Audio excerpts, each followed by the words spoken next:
तो फिल्म की शुरुआत किम नाम के एक आदमी से होती है। रोज जब वो बस से उतरता है तो नोटिस करता है कि एक लड़की अपने सामान के साथ बस स्टैंड पर बैठी हुई है। पहले कई दिन तो वो उसे इग्नोर कर देता है, पर बेचारा एक दिन परेशान होकर उससे पूछ ही लेता है कि यहाँ क्या कर रही हो तुम। लड़की बताती है बस का इंतजार। किम कहता है जिस बस से मैं उतरा हूँ वो लास्ट बस थी, अब सुबह ही कोई बस आएगी। वो लड़की जिसका नाम ली है किम से सवाल करती है कि क्या तुम मुझे जानते हो। किम उसे नहीं जानता था, इसीलिए ना में सर हिलाकर ऑकवर्ड होकर वो यहाँ से चला जाता है। लेकिन जब अगले दिन वो यहाँ आता है तो अगले दिन भी उनके साथ वही सब होता है। किम बस से उतरती है, वो लड़की फिर बस स्टैंड पर बैठी होती है। बस चेंज ये था कि आज बारिश भी हो रही थी। किम को उस लड़की पर तरस आ जाता है और वो इस लड़की से कहता है कि यहाँ रुकना तुम्हारे लिए ठीक नहीं, मेरा घर पास नहीं है, चाहो तो वहाँ रात गुजार सकती हो। लड़की मान जाती है और किम उसे लेकर अपने घर चला आता है। सीन कट होकर हमें एक नर्स को दिखाया जाता है जो रात में आईसीयू में ड्यूटी दे रही थी। इसी टाइम पर एक अजीब सा आदमी आईसीयू में आने की कोशिश करता है। नर्स ने जब उसे अंदर जाने से मना किया तो उसने बताया कि वो असल में मुर्दा घर जाना चाहता है, यानी उस जगह जाना चाहता है जहाँ पर हॉस्पिटल वाले मरने के बाद लाशों को फ्रीज करते हैं। नर्स उसकी बात का जवाब देती उससे पहले ही एक पेशेंट की तबीयत बिगड़ जाती है और सिचुएशन हैंडल कर जब वो वापस आती है तो देखती है कि वो आदमी वहाँ से जा चुका था। जिसके बाद सीन में हम एक लाइट शॉप को देखते हैं जिसका ऑनर है जंग। जंग से एक कंफ्यूज सा आदमी लाइट लेने आता है। जंग उसे लाइट तो दे देता है, पर अजीब चीज ये लगती है कि जंग उसके कुछ भी बताए बगैर उस आदमी की सारी इंफॉर्मेशन अपने डेटा रजिस्टर में लिख लेता है और तभी उसी शॉप में वही हॉस्पिटल वाला आदमी आ जाता है। जंग उससे पूछता है मैं आपकी क्या मदद कर सकता हूँ, पर वो आदमी कुछ भी बोले बगैर कंफ्यूजन में ही वहाँ से चला जाता है। अब सीन कट होकर हमें एक स्कूल का सीन दिखाया जाता है जहाँ पर ग्राउंड में एक लड़की एक क्लास पे नजर रखे हुए थी। देखने को मिला कि वहाँ पर हाईजू नाम की एक लड़की बैठी हुई थी। हाईजू भी उसे नोटिस कर लेती है और ऊपर से ही हाई करती है। एक अजीब चीज हम यहाँ पर ये नोटिस करते हैं कि हाईजू को और दूसरी लड़की को यहाँ पर ये सब लोग इस तरह इग्नोर कर रहे थे जैसे वो उन्हें देख नहीं पा रहे हों। हमें दोबारा लाइट शॉप का सीन दिखाया जाता है जहाँ जंग के पास एक आदमी आता है। इस आदमी के आते ही जंग का चश्मा बर्फ में बदलने लगा था। वो आदमी जंग से पूछता है क्या तुमने एक डॉग देखा है? असल में एक डॉग मुझे बहुत परेशान करता है और मेरे घर के आगे आकर बहुत ज्यादा भौंकता है। जंग उसे मना कर देता है कि मैंने अभी तक किसी डॉग को नहीं देखा, और ये कहते हुए उसने चश्मा उतार दिया था और उसके चश्मा उतारते ही वो आदमी भी वहाँ से चला गया। यहाँ हमें हाईजू के स्कूल को दिखाया जाता है। हाईजू की सारी दोस्तें बातें कर रही थी कि स्कूल में बहुत सारी लड़कियों ने कुछ सोल्स को देखा है। हाईजू भी इन लड़कियों से बात करने की कोशिश कर रही थी, लेकिन बहुत ही अजीब तरीके से वो लड़कियां उसे इग्नोर कर रही थी, उसकी किसी बात का जवाब नहीं दे रही थी, यहाँ तक कि उसके बुलाने पर उसकी तरफ देख भी नहीं रही थी। इतने में ही इधर लाइट शॉप के अंदर एक नई औरत आ जाती है जिसका नाम हमें हाईवॉन पता चलता है। वो खामोशी से इस पूरी शॉप को देखती रहती है और फिर एक लाइट को जब हाथ लगाने वाली होती है तो जंग उसे अजीब तरीके से मना करता है और कहता है कि तुम्हें ऐसा नहीं करना चाहिए। जंग का लहजा ऐसा था कि जैसे उस लाइट को टच करने पर वो औरत किसी को मारना चाह रही हो। खैर हाईवॉन यहाँ से चली जाती है और हम इसी रोड पर अब हाईजू को देखते हैं। रास्ते में बारिश हो रही थी, वो स्कूल से घर वापस जा रही थी। रास्ते में उसे डर लगने लगता है तो वो लाइट शॉप के अंदर आ जाती है और हमें पता चलता है कि जंग हाईजू को बहुत अच्छे से जानता था और वो उसके आने पर खुश भी होता है। जंग यहाँ पर हाईजू को एक कैंडी देता है और ये लोग बातें करना शुरू कर देते हैं। हाईजू बताती है कि वो बहुत ज्यादा डरी हुई है क्योंकि उसने सुना है कि आसपास बहुत सारे भूत रहते हैं। जंग उसे जवाब में कहता है ये तो इतनी डरने की बात ही नहीं है। अब जंग उससे अजीब सा सवाल पूछता है कि क्या तुम अपनी मॉम के साथ रहती हो? हाईजू जब हाँ में जवाब देती है तो जंग उसे एक शॉकिंग बात ये बताता है कि तुम्हें गॉड की तरफ से एक गिफ्ट मिला है, तुम भी सोल, स्पिरिट और घोस्ट को देख सकती हो। हाईजू एक्साइटेड होकर पूछती है कि अगर मुझे कभी कोई सोल या स्पिरिट दिख भी गई तो मैं किस तरह पहचानूंगी? जंग कहता है कि तुम्हें गौर से देखना होगा उन लोगों को, उनके अंदर कुछ न कुछ एबनॉर्मल होगा। हाईजू सोच भी बढ़ जाती है और इधर हमें जंग का रिफ्लेक्शन नीचे मिरर में दिखाया जाता है। वो बिल्कुल बूढ़ा दिख रहा था, यानी जंग खुद भी एक भूत ही था। सीन कट होता है और हम दूसरी तरफ दोबारा देखते हैं किम को। किम अपने घर जाने के बाद नोटिस करता है कि ली के नाखून उल्टी तरफ लगे हुए थे और इस चीज से वो बहुत ज्यादा डर जाता है और हम देखते हैं कि उसी टाइम ली उसके ऊपर हमला कर देती है। ली ने उसके साथ क्या किया ये तो नहीं दिखाया गया, लेकिन उसके बाद ली अपना टचिकेस लिए किम के घर से बाहर निकल रही थी और अब उसके टचिकेस से खून टपक रहा था। हाई जो अब घर के लिए निकल चुकी थी वो भी ली को देख लेती है और ली को देखकर हाय बोलती है और हैरान होकर ली पीछे मुड़कर उसे देखती है। ली खुद हैरान थी कि हाईजू उसे कैसे देख सकती है, क्योंकि ली तो एक भूत थी। इसी टाइम पर हमें रोड पर यूजी नाम के एक और लड़के को भी दिखाया जाता है। वो भी जब स्कूल से वापस घर जा रहा था तो उसे बहुत ज्यादा डर लग रहा था। अपने डर को कम करने के लिए वो गाना गा रहा होता है और घर के अंदर सियोन नाम की लड़की उसके गाने से बहुत ही ज्यादा तंग पड़ रही होती है। वो अपना काम नहीं कर पा रही थी उसके गाने की वजह से। ऊपर से यहाँ पर लाइट भी चली गई और लाइट के जाते ही हमें उसके पीछे की शैडो में किसी और को उसके साथ दिखाया जाता है और इस बात से सियोन बिल्कुल अनजान थी। खैर अब वो लाइट को चेक करने जाती है तो पता चलता है कि मेन स्विच बंद नहीं था, लेकिन फिर भी लाइट नहीं आ रही थी और ऐसा सिर्फ उसी के घर में हो रहा था। वो इस चीज को भी ये सोचते हुए इग्नोर कर देती है कि ये घर बहुत पुराना है, कोई टेक्निकल खराबी होगी यहाँ पर। वो कमरे में आकर दोबारा लैपटॉप खोलकर अपना काम कंटिन्यू करती है तो यूजी की आवाज दोबारा उसे परेशान करती है और वो विंडो से ही यूजी को गाना बंद करने को कहती है। तभी यूजी भी उसके घर की विंडो की तरफ देखता है और उसे सियोन के पीछे कोई खड़ा हुआ दिखाई देता है, जिसकी वजह से वो डर कर यहाँ से भाग जाता है। यहाँ अब हमें हॉस्पिटल में नर्स को दिखाया जाता है। नर्स इस टाइम वॉशरूम में थी तो वॉशरूम की वेंटिलेशन से कोई निकल कर लटक कर उसे देखने लग जाता है। नर्स उसे देखकर डर तो जाती है लेकिन चिल्लाती नहीं, बल्कि वो अपनी आंख और कान बंद कर लेती है और उस एंटिटी को पूरी तरह से इग्नोर कर देती है, जिसके बाद वो एंटिटी वहां से गायब हो जाती है। सीन कट होकर अगली रात दोबारा हमें हाईजू को दिखाया जाता है, जो रात में दोबारा जब स्कूल के बाद अपने घर आ रही थी तो रास्ते में उसे हाईवॉन दिख जाती है। इस टाइम बारिश हो रही थी। हाईजू ने हाईवॉन से अपना अम्ब्रेला शेयर किया। वो बातें करते हुए चल रहे थे पर अचानक से हाईवॉन लंबी होने लगी और बड़ी होते होते उसका कद बहुत ही ज्यादा लंबा हो गया। हाईजू उसे देखकर डर गई और समझ गई कि वो इंसान नहीं है जिस तरह जंग ने उसे बताया था। जंग ने उसे ये भी बताया था कि अगर इस तरह कोई भी उसके सामने आ जाए तो वो बिना उसकी तरफ देखे सुने उसे इग्नोर करके यहाँ से चली जाए। पहले पहले तो हाईजू यही बात मानकर सीधा सीधा चलने लग जाती है, लेकिन जैसे ही हाईजू पीछे मुड़कर देखती है तो पता चलता है कि हाईवॉन अभी भी उसके पीछे आ रही थी लंगड़ाती हुई।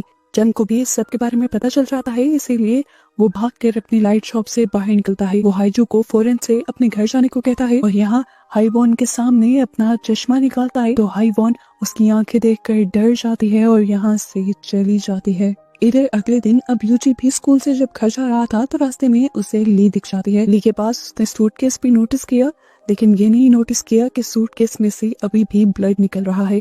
वो ली को एक मासूम लड़की समझकर उसके साथ अपना अम्ब्रेला शेयर करने लग जाता है और जब वो सियोन के घर के बाहर से गुजर रहे होते हैं तो यूजी ली को बताता है कि इस घर के सामने से गुजरने पर मुझे बहुत डर लगता है, क्योंकि एक मर्तबा इस घर के अंदर मैंने इस घर की ओनर के पीछे किसी एंटिटी को देखा था। ठीक इसी टाइम पर हम देखते हैं कि सियोन को भी घर के अंदर अपने पीछे किसी का शैडो नजर आ जाता है और वो भी समझ जाती है कि उसके घर में उसके साथ कोई और एंटिटी भी रह रही है। बाहर हम दोबारा यूजी और ली को देखते हैं। बातें करते करते यूजी ली के हाथ देख लेता है और नोटिस करता है कि ली के नाखून उल्टी साइड पर जुड़े हुए थे और ये देखकर वो समझ जाता है कि ली भी इंसान नहीं थी और खौफ के मारे उसकी जान निकल जाती है। डर के मारे वो नीचे भी गिर जाता है और उसके पाँव भी टेढ़े हो जाते हैं।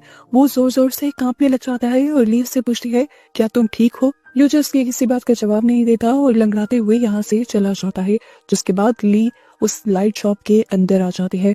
जंग ली से पूछता है कि तुम्हें क्या चाहिए, मैं तुम्हारी क्या मदद कर सकता हूँ। ली इस टाइम एक बल्ब को गौर से देखती है और जंग से कहती है मैं जानती हूँ कि मुझे क्या चाहिए। इसी दौरान वो वापस आने के लिए मुड़ जाती है और यहाँ पर डिटेक्टिव आ जाते हैं। डिटेक्टिव किसी आदमी को ढूंढते हुए यहाँ आए थे और वो जंग से उस आदमी के बारे में पूछ रहे थे। इस दौरान वो नोटिस करते हैं कि ली जहाँ से गुजर रही थी वहाँ पर खून गिरा हुआ है। उनका ध्यान ली के सूटकेस पर तो नहीं जाता, लेकिन वो रुककर ली से पूछ लेते हैं क्या तुम्हें कोई चोट लगी है। ली नाम भी सर हिला देती है और यहाँ से बाहर जाने लगती है। ली की हालत भी काफी खराब थी, बाहर बारिश भी हो रही थी, इसीलिए डिटेक्टिव बारिश से बचने के लिए उसे अपना रेनकोट दे देते हैं। अब सीन कट होकर हमें दोबारा हॉस्पिटल का सीन दिखाया जाता है। हॉस्पिटल के मुर्दा घर में एक नर्स एक डेड बॉडी से डर जाती है और डॉक्टर को बताती है कि ये डेड बॉडी बोल रही थी। डॉक्टर बिल्कुल भी हैरान नहीं होता, नॉर्मल तरीके से उठता है और नर्स से कहता है कि चलो इससे माफी मांगो। दोनों मिलकर उस डेड बॉडी से माफी मांगते हैं। इसके बाद नर्स यहाँ से चली जाती है और डॉक्टर अकेले ही इस डेड बॉडी को तैयार करने लगते हैं और हमें दिखाया जाता है कि डॉक्टर उस डेड बॉडी से बात कर रहे थे। डेड बॉडी कंफ्यूज थी कि उसके साथ क्या हो रहा है, तो डॉक्टर उसे बताती हैं कि तुम मर चुकी हो। इसी हॉस्पिटल में अभी तक वो नर्स घर नहीं गई थी। वो जब लिफ्ट में होती है अचानक से उसे एक बस ड्राइवर दिखाई देता है। वो बस ड्राइवर उसे देखकर रोने लग जाता है और उसके रोते ही उसकी आंखों के बजाय उसकी पूरी बॉडी में से पानी निकलने लगता है और ये पानी लिफ्ट में भर जाता है। वो नर्स ये देखकर बहुत ज्यादा डर जाती है और ये लोग पानी में जैसे ही डूबने वाला होते हैं तभी अचानक लिफ्ट का दरवाजा खुल जाता है और नर्स देखती है कि यहाँ पर ना तो वो पानी था और ना वो आदमी। सीन कट होकर दोबारा हमें लाइट शॉप का सीन दिखाया जाता है जहाँ पर दोबारा एक क्रिमिनल को ढूंढते हुए डिटेक्टिव आ गए थे। जंग अब डिटेक्टिव से उस आदमी के बारे में पूछने लग जाता है जिसे वो ढूंढ रहे हैं। जिस टाइम डिटेक्टिव उस आदमी के बारे में बता रहे थे हम नोटिस करते हैं कि डिटेक्टिव की आंखें बार बार बदलती जा रही थी। अगली सुबह हमें हॉस्पिटल का सीन दिखाया जाता है। नर्स दोबारा अपनी ड्यूटी पर आ जाती है और जब वो एक पेशेंट को लिफ्ट के जरिए एक दूसरे रूम में शिफ्ट कर रही होती है तब वो पेशेंट बताता है कि मुझे हॉस्पिटल में बहुत से ऐसे लोग नजर आते हैं जो बाकी किसी को नजर नहीं आते। नर्स उसे कुछ नहीं बोलती और कहती है कि मैं भी उन लोगों को देख सकती हूँ। ऐसा तब होता है जब हम मौत के मुंह में जाकर दोबारा से जिंदा होते हैं। वो बताती है कि मेरा भी एक ऐसा एक्सीडेंट हुआ था जिसके बाद मैं मौत के मुंह से वापस निकल कर आई थी और तब से मैं भी उन लोगों को देख सकती हूँ और अगर अब आप ऐसे किसी को देखें तो उसे इग्नोर कर दीजिएगा।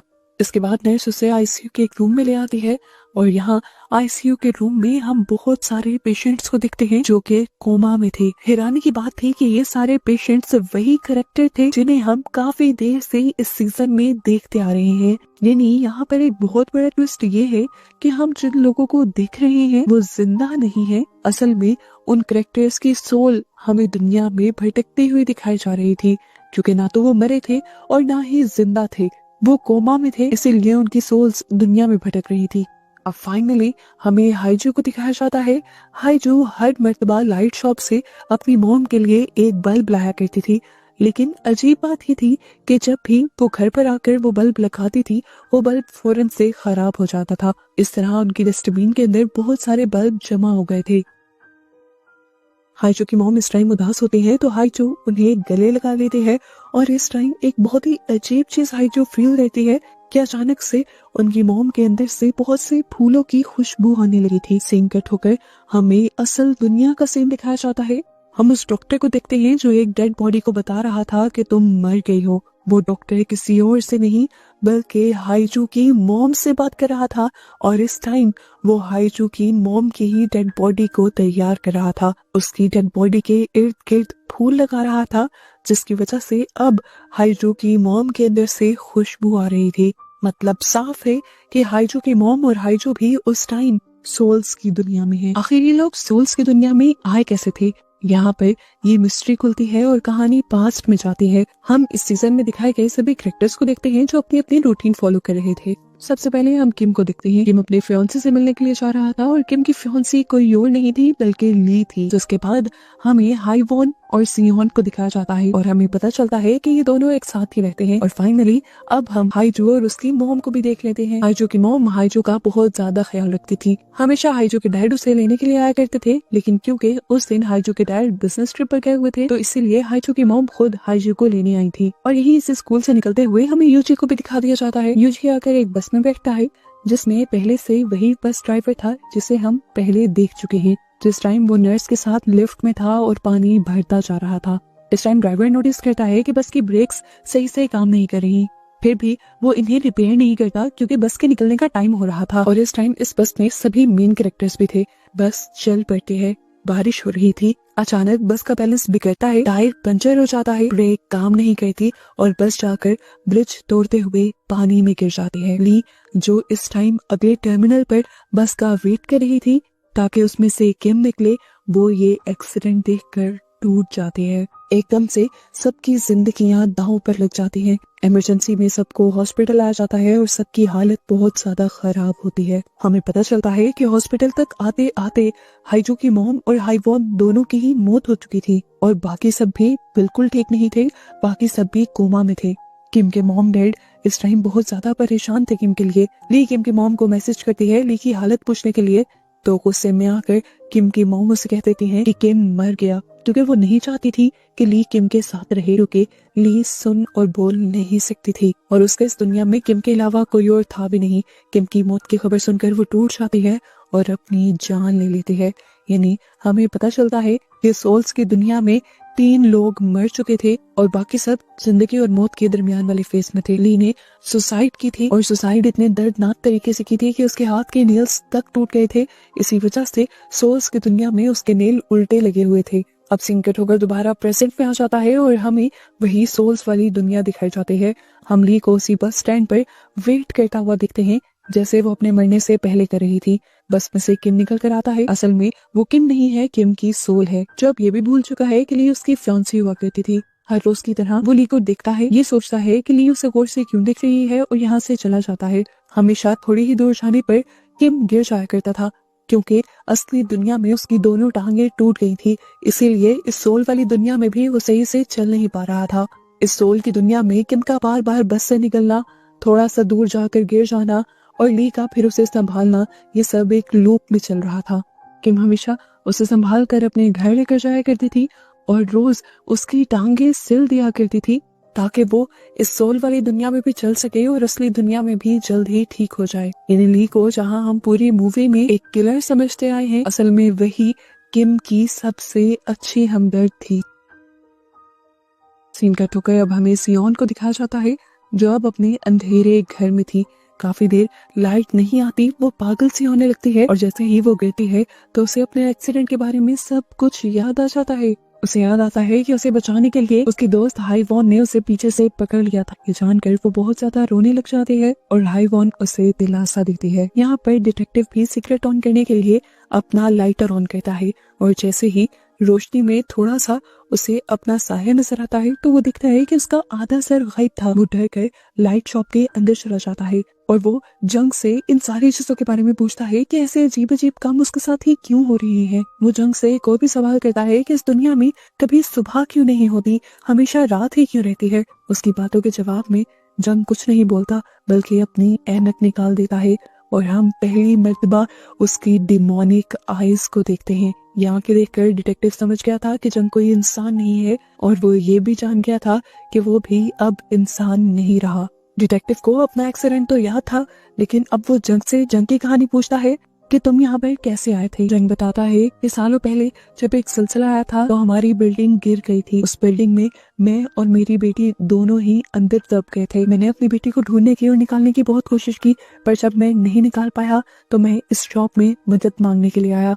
उस टाइम यहाँ पर इस लाइट शॉप की ऑनर एक लड़की थी जिसने मुझे देखकर बताया कि मैं मर चुका हूँ और एक आत्मा बन चुका हूँ, और उसने मुझे ये भी बताया था कि तुम्हारी बेटी को दुनिया में रेस्क्यू कर लिया गया है और वो जिंदा है, इसीलिए वो तुम्हें मिल नहीं सकती। जंग बताता है कि उस दिन के बाद से मैं इस लाइट शॉप को संभालने लगा, क्योंकि मुझे पता चल गया था कि मरने के बाद या किसी भी मुश्किल में सोल्स एक मर्तबा इस लाइट शॉप में जरूर आती हैं। मैं इस उम्मीद में इस लाइट शॉप पे आज तक काम कर रहा हूँ ताकि मैं एक मर्तबा अपनी बेटी से मिल पाऊँ। अब डिटेक्टिव जंग से पूछता है क्या मैं मर चुका हूँ। जंग कहता है नहीं, तुम कोमा में हो, अभी तुम्हारी सोल सिर्फ यहाँ पर है, तुम वापस दुनिया में जा सकते हो और ये जगह तुम्हारे लिए एक पोर्टल जैसी है जो इस दुनिया को और तुम्हारी इंसानों वाली दुनिया को मिलाती है। तुम्हें यहाँ पर अपनी लाइट को ढूंढना है, अगर तुम्हें तुम्हारी लाइट मिल जाती है तो तुम वापस अपनी दुनिया में चले जाओगे। डिटेक्टिव इधर उधर देखने लग जाता है, यहाँ पर बहुत सारी लाइट्स थी। वो जंग से पूछता है मेरी लाइट कौन सी है और मुझे कैसे मिलेगी। जंग उसे बताता है कि तुम्हें तुम्हारी लाइट मिल चुकी है। वो हैरान होकर अपनी लाइट की तरफ देखता है जो अभी उसके बगैर जलाए भी जल रहा था, यानी यही उसकी लाइट। यहाँ इसी सोल की दुनिया में अब हम उस बस ड्राइवर को भी देखते हैं। वो बस ड्राइवर इस दुनिया में आए अपने सभी पैसेंजर्स को लाइट शॉप तक पहुँचाना चाहता है ताकि जो लोग दुनिया में कोमा में हैं उनकी लाइफ दोबारा से नॉर्मल हो सके और वो किसी तरह अपनी गलती को सुधार सके। इस टाइम भी वो भीगा हुआ यूजी के पास आता है।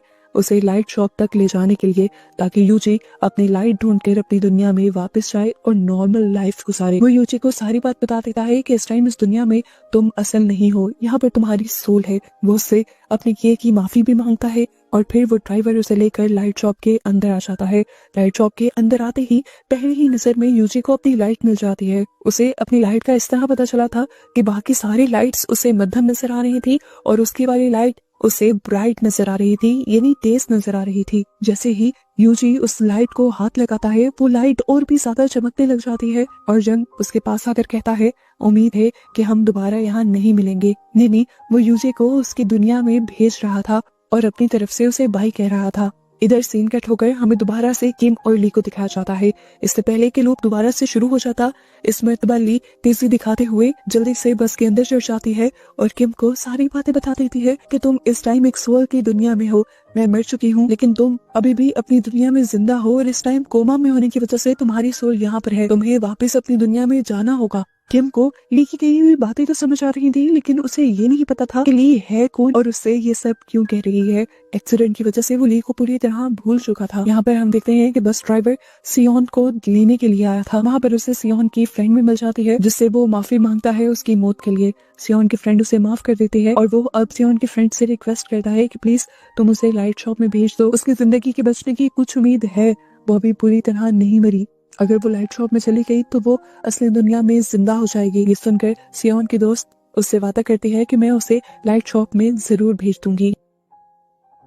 यहाँ अब हमें लाइट शॉप का ही सीन दिखाया जाता है, जहाँ पर इस टाइम लाइट शॉप के अंदर हाइजो की मॉम आई थी जो मर चुकी थी। वो लाइट शॉप में आई थी ताकि वो अपनी बेटी हाइजो के लिए लाइट ले सके और असली दुनिया में वो कोमा से बाहर निकल सके। लेकिन यहाँ पर जंगू से बताता है कि तुम्हारी बेटी को लाइट लेने के लिए यहाँ खुद आना होगा। यहाँ पर हाइजो की मॉम जंग को देखकर रोने लग जाती है, क्योंकि यहाँ पर एक बहुत बड़ा ट्विस्ट ये भी रिवील होता है कि हाइजो की मॉम असल में जंग की बेटी थी, जो उस दिन उस एक्सीडेंट में जंग से बिछड़ गई थी। वो इशारा करके ये बात जंग को समझा देती है और जंग अपनी बेटी से मिलकर बहुत ज्यादा खुश हो जाता है। फाइनली उसके सालों की मेहनत रंग ले आई थी, उसका यहाँ पे इंतजार रंग ले आया था। वो अपनी बेटी को गले लगा लेता है। जबकि सीन कट होकर हमें यहाँ पर दोबारा से उस बस ड्राइवर को दिखाया जाता है। वो बस ड्राइवर हाइजू से मिलने के लिए आया था। वो हाइजू को सारी बात बता देता है कि किस तरह से उनका एक्सीडेंट हुआ था, वो कोमा में है और इस टाइम उसे लाइट शॉप पर जाना होगा ताकि वो अपनी दुनिया में वापस जा सके। ये सारी बातें जानकर हाइजू को बहुत बड़ा झटका लगता है। हाइजू के साथ इतना कुछ जो अजीब हो रहा था, जिसकी वजह से वो डिस्टर्ब थी, आखिर वो वजह ये थी कि उसकी सोल कभी किसी को नजर ही नहीं आ रही थी। उसे आज समझ आया कि क्यों सभी दोस्त उसे इग्नोर करते थे और क्यों स्कूल में सिर्फ एक ही लड़की उसे देख पा रही थी। वो बहुत ज्यादा घबरा जाती है और घर जाती है, जहाँ पर वो देखती है कि उसकी मॉम उसकी लाइट लेकर आई हुई थी।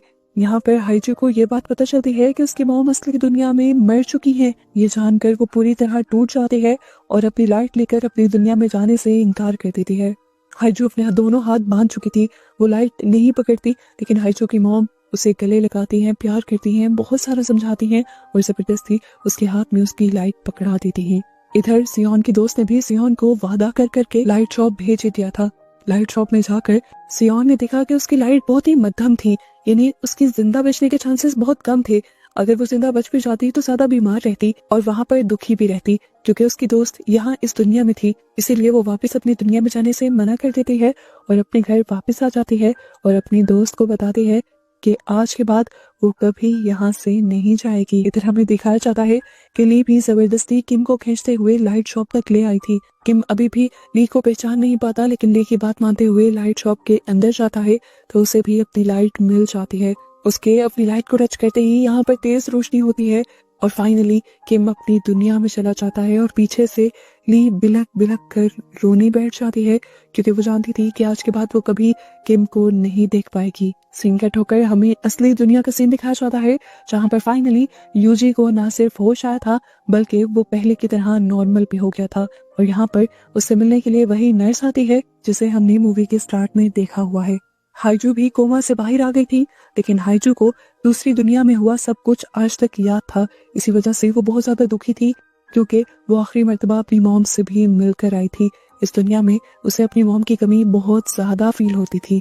सोल्स की दुनिया में हमें दिखाया जाता है कि वो बस ड्राइवर अब सबसे माफी मांगने के बाद दूसरी दुनिया में भी अच्छे काम करने लगा था। उसने ड्यूटी ले ली थी कि जितने भी लोगों की सोल्स कोमा में उस दुनिया में जाएगी, वो उन सबकी सोल्स को लाइट शॉप तक लेकर जाएगा ताकि वो अपनी दुनिया में जल्द ही वापस जा सके। यहीं इसी दुनिया के अंदर अब लाइट शॉप में जॉन के साथ साथ हाइजो की मॉम भी रहती हैं और ये दोनों बाप बेटी इस दुनिया में एक दूसरे से मिलकर बहुत ज्यादा खुश हैं। फाइनली असली दुनिया में हम टिम को भी देख लेते हैं, जो कोमा से वापस तो आ गया था लेकिन आज भी उसे ली याद नहीं थी। ली के बारे में वो अपनी मॉम से और कुछ लोगों से सुनता तो है कि वो उसकी फ्रेंड थी, लेकिन उसे खुद उसकी कोई बात नहीं याद थी। हाँ, ये बात उसे जरूर याद थी कि सोल्स की दुनिया से असली दुनिया में आने में ली ने ही उसकी मदद की थी। डिटेक्टिव सॉन्ग भी अब अपनी लाइफ में वापस आ चुके थे, लेकिन अब दोबारा लाइफ मिलने की वजह से उन्हें भी इस दुनिया में मौजूद सभी सोल्स नजर आया करती थी और इसकी वजह से डिटेक्टिव काफी डिस्टर्ब रहने लगे थे। यहाँ पर डिटेक्टिव को एक अजीब सा आदमी मिलता है जो डिटेक्टिव को परेशान होने से मना करता है और कहता है, मैं समझ रहा हूँ कि आप दूसरी दुनिया के लोगों को और सोल्स को देखकर डिस्टर्ब हो रहे हो। पहले पहले मैं भी इसी तरह डिस्टर्ब हुआ करता था क्योंकि मैं भी उन सबको देख सकता हूँ, लेकिन आहिस्ता आहिस्ता सब कुछ नॉर्मल हो जाएगा। और ऐसे बस इन दोनों को दिखाते हुए ये सीजन यहाँ पर खत्म हो जाता